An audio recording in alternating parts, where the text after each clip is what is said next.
Galera, é o seguinte, olha só. Deixa eu falar aqui sobre rapidinho as notícias. Quero fazer um girinho de notícia aqui, ó. O Lucas Moura segue em recuperação. Pode ser que ele ainda não tenha se recuperado para o jogo contra o Sport Recife, que acontece na estreia do Brasileirão no dia 29. Salvo engano, dia 29 é no sábado, né? O São Paulo não joga mais domingo, às 4. Isso é impossível. Quando o São Paulo jogava às 4, domingo às 4, acho que meu pai era vivo em 2012, se eu não me engano. Mas ainda é assim, domingo às 4 não tem mais. Então o jogo ia ser domingo às 4, passaram pra sábado, o jogo, aqueles joguinhos balada, né, que tem. A galera vai pra balada ou vê o jogo do São Paulo. É assim que o São Paulo vive hoje em dia. E o São Paulo vai ter um jogo treino agora contra o São Bernardo, que também é um treino mequetrefe, né? O São Bernardo é um timequinho fraco e o São Paulo vai treinar, mas melhor do que ficar parado. E o São Paulo, então, estreando contra o Sport, vai jogar em casa, tem que ganhar, e o Lucas pode ser o desfalque ainda, porque está se recuperando daquele probleminha físico que teve depois do jogo contra o Palmeiras no tapete de plástico, que a Leiloca gosta, né, de falar que não, para. O Abel Zitio falou assim, não, vamos parar de falar do gramado sintético, vamos parar de falar nada, rapaz. O São Paulo deveria, inclusive, colocar o gramado sintético no Morumbi. Já que é pra colocar sintético, então vai pra todo mundo ou pra ninguém.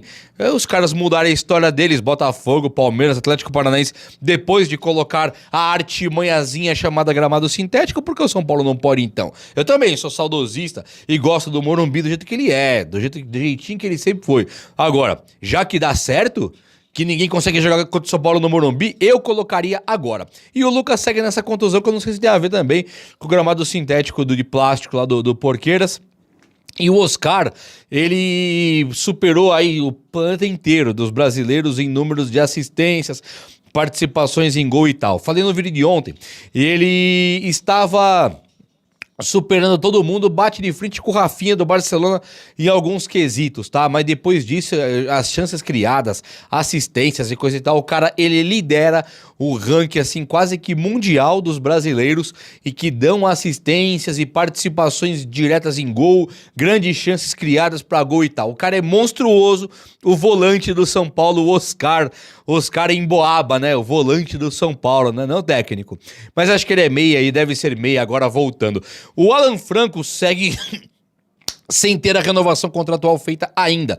Está meio travada a renovação contratual do Alan Franco e o São Paulo tem o interesse de renovar. Por outro lado, o Arboleda esfriou aquela questão dele poder ir para o Grêmio e tal.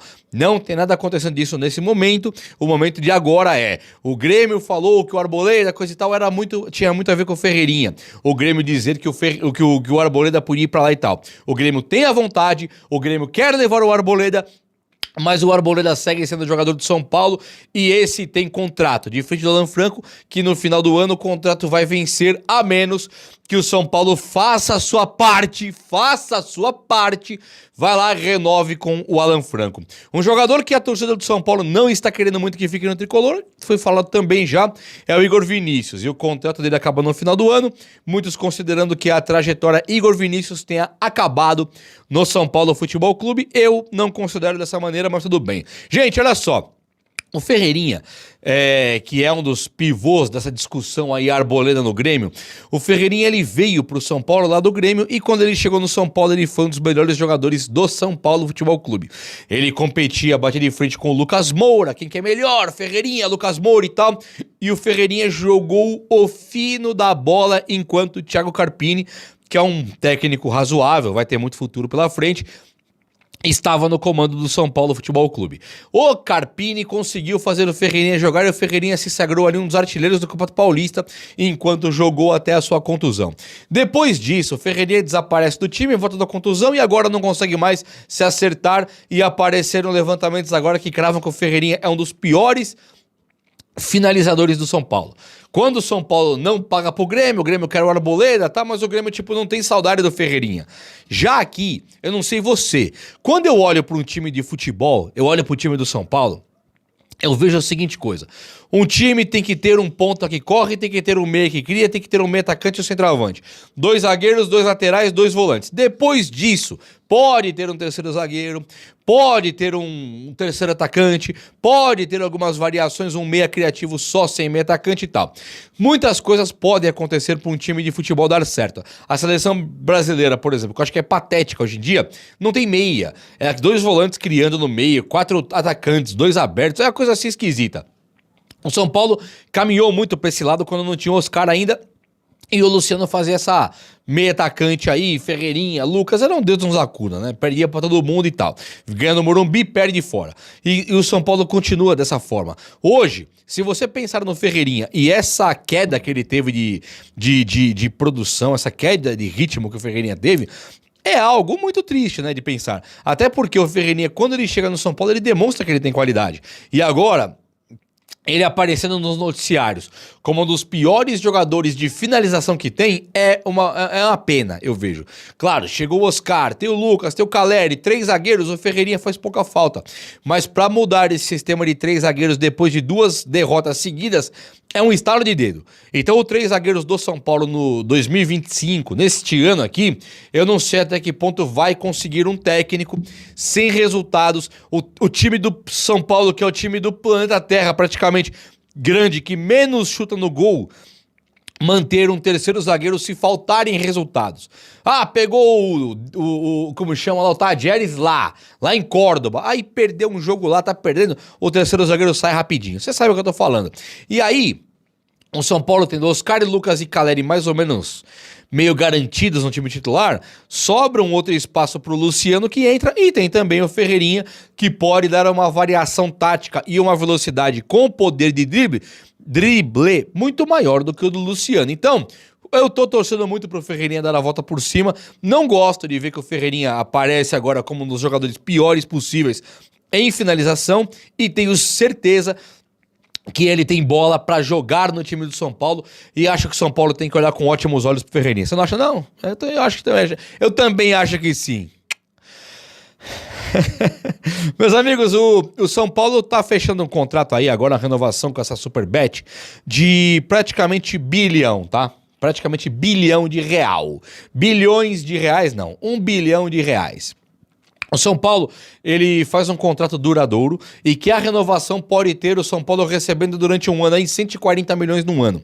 Claro, o São Paulo fez um contrato agora longo, mas também garante para os próximos anos. Lembra que teve ano que o São Paulo não tinha patrocinador master? Lembra disso? Que era um Deus nos acuda, foi quando começa mais ou menos ali a dívida do São Paulo aumentar. Agora o São Paulo quer fazer o caminho inverso e parar de ter dívidas. Agora é para parar de ter dívidas. Nesse momento que você tenta parar de ter dívidas, tem sim que fechar patrocinadores e contratar de maneira mais assertiva. Ou seja, Oscar, quem mais aqui? Sabino, Wendel, e são jogadores, esse Cédric Soares, são caras que vieram de uma maneira assim, gratuita, praticamente, acertando somente salários, praticamente. E o São Paulo trouxe caras que são titulares, né? Enzo Dias, o Wendel vai ser titular, o Cédric é titular, o Oscar é titular, o Sabino é o 12º jogador. São caras que vieram de graça, que vieram com bola no pé, com qualidade no pé. E isso é sim algo a se aplaudir na diretoria do São Paulo, em meio a tantas críticas que essa mesma diretoria merece. Já que a diretoria do Tricolor, ela tem essa questão de fazer algumas mancadas, como, por exemplo, a compra do Orejuela, a compra do Galopo, são coisas assim escabrosas, que não tem cabimento nenhum. Pelo menos quando fala dessa última janela, a diretoria deu aula. E foi aula, hein? Tirando essa questão do técnico, que eu tenho minhas diferenças, a diretoria com Enzo Dias, o Wendel, Cédric Soares e o próprio Oscar deu aula do que é fazer futebol.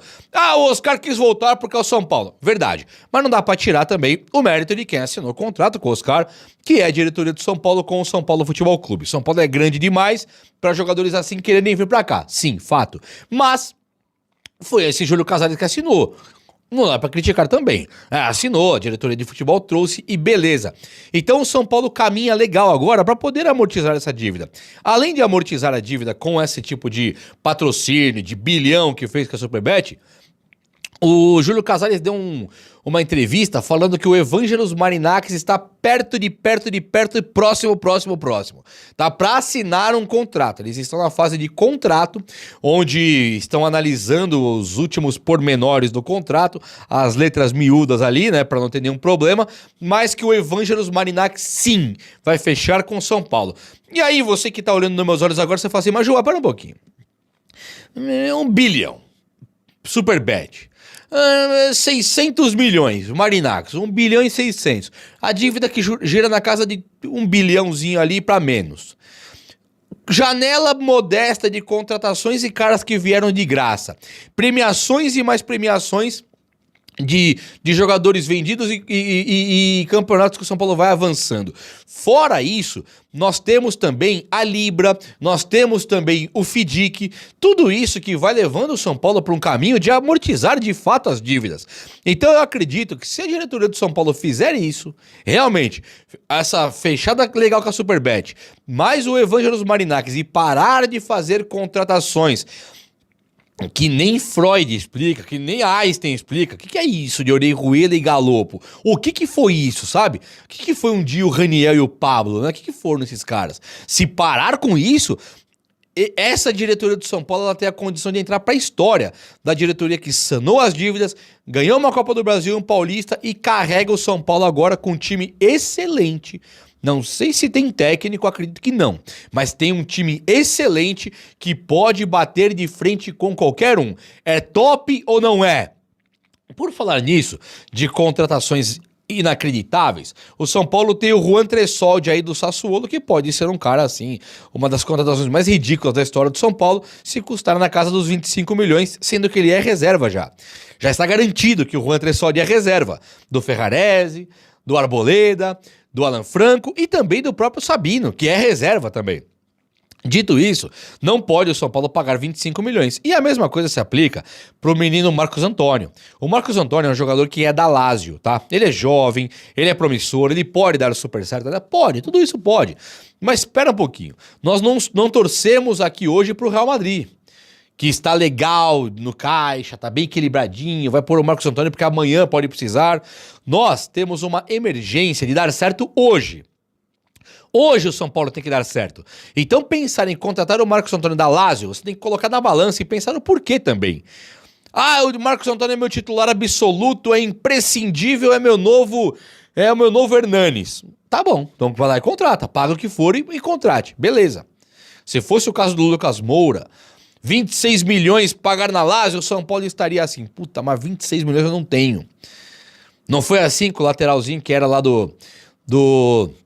aquele lateral da Argentina, que foi acho que pro River Plate agora, que jogou a seleção, a Copa do Mundo e ganhou com a seleção argentina. Como é que ele chama? Jogava na Espanha lá, no time do Sevilha, acho que era no Sevilha que ele jogava. Esse lateral, São Paulo não podia contratar, esqueci o nome dele agora. Jogou na Copa do Mundo e não tinha grana. Se fosse o Lucas Moura, o São Paulo, não, 26 milhões, não tem essa grana agora, é muito caro e tal. Aí chega no Marcos Antônio, que é reserva do Alisson, que joga junto ali com o Luiz Gustavo e com o Pablo Maia, e ainda tem o Bobadilha, que é um jogador de seleção paraguaia que está entrando, fora a equipe de base vindo, fora que quando o técnico atual de São Paulo quer colocar o Luciano para jogar, ele recua o Oscar. Já fez contra o Santos, fez contra o Palmeiras, 2 clássicos, perdemos os 2, mas recuou o Oscar em 2 clássicos. Então o Marcos Antônio, ele não é um jogador imprescindível, que você vai poder chegar lá e arcar com 25, 26 milhões de reais. Bom jogador, não é ótimo, teve altos já no São Paulo, jogou legal alguns jogos, nos últimos jogos foi horroroso. Agora, tudo leva para uma discussão de o quanto nós precisamos do Marcos Antônio, o quanto ele cabe no São Paulo. E quanto o São Paulo deve no mercado a ponto de poder abrir mão de 26 milhões e mais um salário alto que o Marcos Antônio ganha. Diante disso tudo, Marcos Antônio passa a ser uma contratação assim imperdoável caso o São Paulo venha e faça agora pelos valores que foram anteriormente divulgados. É ou não é? O vídeo de hoje foi esse. Eu espero que você tenha gostado e se você gostou, chega nesse likeão aí. Tamo junto. Um abraço, meus amigos. Até a próxima. Valeu!